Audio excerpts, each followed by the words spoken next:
Welcome students.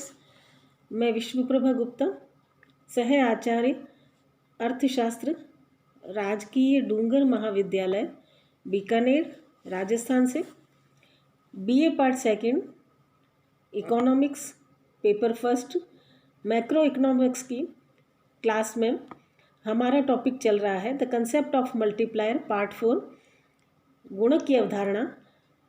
इसके अंतर्गत हम विभिन्न अवधारणाओं को ले रहे हैं, जिसमें अब तक हमने सरकारी व्यय गुणक, कर गुणक और संतुलित बजट गुणक हमने ले लिया है और आज हम ले रहे हैं सुपर गुणक यानी कि सुपर मल्टीप्लायर।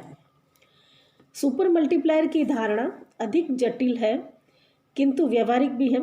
इसमें साधारण गुणक की अपेक्षा निवेश में ऑटोनोमस इन्वेस्टमेंट के साथ साथ इंड्यूस्ड इन्वेस्टमेंट पर भी ध्यान दिया जाता है, यानी कि स्वायत्त निवेश के साथ साथ प्रेरित निवेश पर भी ध्यान दिया जाता है।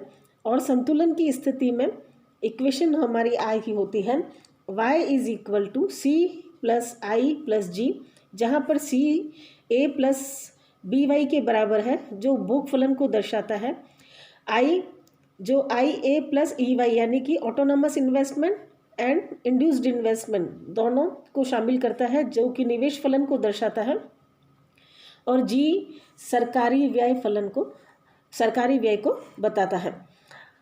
इन वैल्यूज़ को हम इस इक्वेशन में रखते हैं तो हमारी इक्वेशन बनती है y is equal to A plus B Y plus I A plus E Y plus G. हम y वाली जो टर्म्स हैं उनको लेफ्ट हैंड साइड में ले लेते हैं तो ये हो जाता है y minus B Y minus E Y is equal to A plus I A plus ji.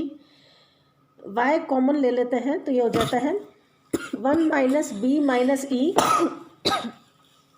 Is equal to A plus I A plus G, और y को इधर रखते हैं और 1 माइनस बी माइनस ई को हम राइट हैंड साइड में ले जाते हैं तो ये डिनोमिनेटर के रूप में आ जाता है और ये हो जाता है ए plus I A plus G upon 1 minus B minus ई। और इस तरह से हमें पहली इक्वेशन प्राप्त हो जाती है। अब अगर स्वायत्त निवेश में वृद्धि हो जाती है यानी कि ऑटोनोमस इन्वेस्टमेंट में वृद्धि हो जाती है तो आय में भी परिवर्तन होगा और आय का नया संतुलन समीकरण हमें इस प्रकार से प्राप्त होगा y plus delta Y is equal to A plus I A plus delta I A plus G upon 1 minus B minus E. ये हमें दूसरी इक्वेशन प्राप्त हो जाती है।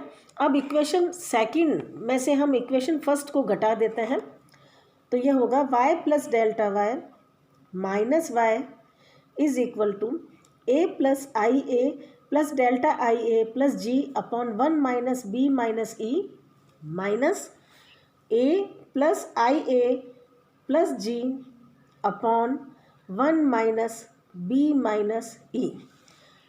चूँकि ये y प्लस का और ये माइनस का तो ये दोनों आपस में कट जाते हैं और ये डेल्टा वाई यहाँ आ जाता है। यहाँ पर ये दोनों कॉमन है तो हम इनको जो है एलसीएम के तौर पर ले लेते हैं और ये जो टर्म है वो यूं की यूं यहाँ पे आ जाएगी, यानी कि a plus I A plus delta I A plus G, minus का माइनस आ जाएगा और माइनस प्लस माइनस तो ये माइनस a फिर माइनस आई ए और ये माइनस प्लस माइनस तो माइनस जी। यहाँ पर a प्लस का है और ये माइनस का है तो ये कट जाते हैं, आई ए ये प्लस का है और ये माइनस का तो ये भी कट जाता है, जी प्लस का और ये माइनस का है तो ये आपस में कट जाते हैं। अब बचता है delta Y is equal to delta I A upon 1 minus B minus E, यानी कि अगर हम डेल्टा आई ए को लेफ्ट हैंड साइड ले लेते हैं तो ये हो जाता है delta Y upon delta I A is equal to 1 upon 1 minus B minus E, जहाँ पर b का मतलब है MPC से यानी कि मार्जिनल प्रोपेंसिटी टू कंज्यूम और e जो शो करता है वो MPI को शो करता है यानी कि मार्जिनल प्रोपेंसिटी टू इन्वेस्ट, सीमांत निवेश प्रवृत्ति, और MPC सीमांत उपभोग प्रवृत्ति को बताता है। तो सुपर गुणक बराबर होगा 1 upon 1 minus MPC minus MPI। अब चूँकि हम जानते हैं कि 1 minus MPC is equal to होता है MPS। इसलिए इसको हम इस तरह से भी लिख सकते हैं 1/1 माइनस MPC की जगह हम लिख सकते हैं MPS और माइनस का माइनस और MPI का MPI। तो इस तरह से भी हम सुपर मल्टीप्लायर को लिख सकते हैं। अब हम लेते हैं कि गुणक की मान्यताएं क्या क्या हैं, क्या क्या एजम्पशंस मल्टीप्लायर को के अंतर्गत हमने ली है। तो सबसे पहली जो मान्यता है वह है कि अर्थव्यवस्था में अल्प रोजगार की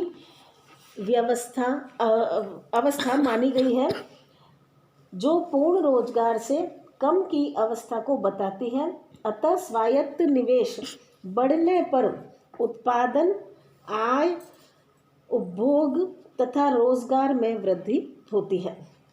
दूसरी मान्यता ली गई है बंद अर्थव्यवस्था की, यानी कि क्लोज्ड इकोनॉमी की, जिसका मतलब है कि इसमें विदेशी प्रभाव जो है वो बिल्कुल नहीं है। तीसरी मान्यता है MPC तथा कीमतों में स्थिरता बनी रहती है। चौथी बात ली गई है कि अर्थव्यवस्था में प्रेरित निवेश तथा उपभोग का त्वरक प्रभाव छोड़ दिया गया है। उपभोग चालू आय का फलन है, यानी कि आय और उपभोग में समय अंतराल को नहीं माना गया है, उसको छोड़ दिया गया है। फिर अर्थव्यवस्था में उपभोग तथा उत्पादन साधनों की पूर्ति सदैव ही उपलब्ध रहती है, ताकि निवेश में वृद्धि होने पर बढ़ी हुई साधन की मांग को पूरा किया जा सके। नेक्स्ट, गुणक प्रक्रिया में समय अंतराल नहीं होता है, यानी कि यह मान लिया जाता है कि स्वायत्त निवेश में जैसे ही परिवर्तन होता है तत्काल आय में भी परिवर्तन उत्पन्न हो जाता है। इसके बाद अर्थव्यवस्था में उपभोग उद्योगों में अतिरिक्त क्षमता यानी एक्सेस कैपेसिटी विद्यमान रहती है, इस बात को भी शामिल किया गया है। फिर कुल निवेश में शुद्ध वृद्धि होने पर ही गुणक की प्रक्रिया कार्य करती है, यानी कि अगर नए स्वायत्त निवेश के बराबर अर्थव्यवस्था में कुल निवेश में उतना ही डिसइन्वेस्टमेंट हो जाता है तो आय में गुणक की प्रक्रिया नहीं होगी, यानी कि कुल निवेश में शुद्ध वृद्धि का होना आवश्यक है। और इसके अलावा औद्योगिकृत अर्थव्यवस्था में गुणक की प्रक्रिया लागू होती है, अन्य अर्थव्यवस्थाओं में यह ठीक प्रकार से कार्य नहीं करती। तो ये गुणक की मान्यताएं थी और इसके साथ ही हमारा ये टॉपिक ख़त्म हो जाता है। Thank you.